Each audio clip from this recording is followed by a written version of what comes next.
Kevin Miranda, sa issue ng cheating, tinanggap ko na lang po. Alright. Bago pa ma-inlove sa cheating scandal sina Maris Racal at Anthony Jennings, pati na rin sina Andy Eigenman at Pilmar Alipayo, nauna nang naiskandalo ang kapuso aktor na si Kevin Miranda.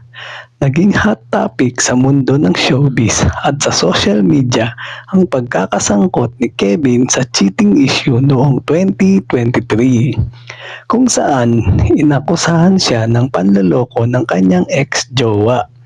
Matatandaang inilantad ng non-showbiz ex-girlfriend ni Kevin na si Rosel Baitiaco noong January 2023 ang tungkol sa pangangaliwa umano nito sa kanya.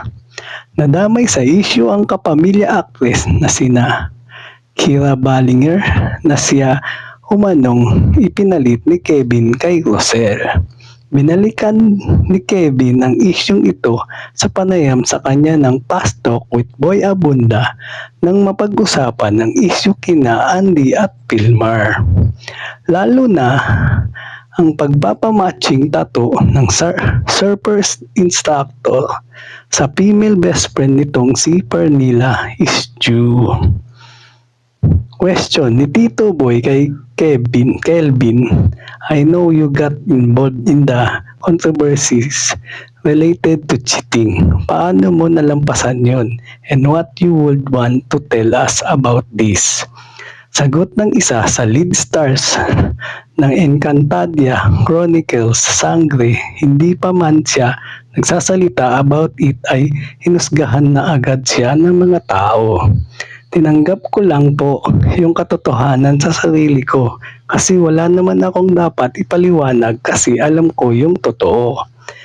And hindi ko kailangan ipagtanggol yung sarili ko sa taong ang hirap magsalita sa taong alam niya kung hanggang saan ako at hanggang saan yung kaya kong ibigay. Explica ni Kelvin.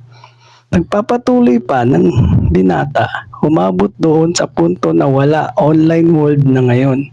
So konting conflict, konting misunderstanding, kayang palakihin, kaya lumalala lalot sa samot-saring pagsasawsaw ng mga tao sa social media. Noong May 2024, itinanggi na ni Kevin na wala silang relasyon ni Kira matapos mag-viral ang screenshots ng combo nila ni Kira na ipinost ni Rosel sa social media. Nagsalita rin si Kira tungkol dito sa panayam sa kanya ng press sa isang event. Hindi po ako ang third wheel. Kung ano man naging usapan nilang dalawa ng ex niya at na po ako doon. If there's somebody ate girls should talk to, it should be him. Pero ako, from woman to another woman, I understand that pain. Uy, ba't may ganyan? Pero honestly, from my point of view, wala akong alam.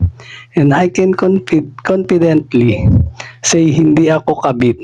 Gaya ng sinasabi ng lahat, like what he said. Like what she made me out to be. So, wala po akong alam, anya pa. To be fair, hindi kami, chats lang yun. Ni minsan di kami lumabas together in the lock-in. We had our past. It was always after the set, sleep done, depensa ni Kira sa sarili. At yan ang totoo. Alright. Thank you for watching po. Follow for more videos. Salamat!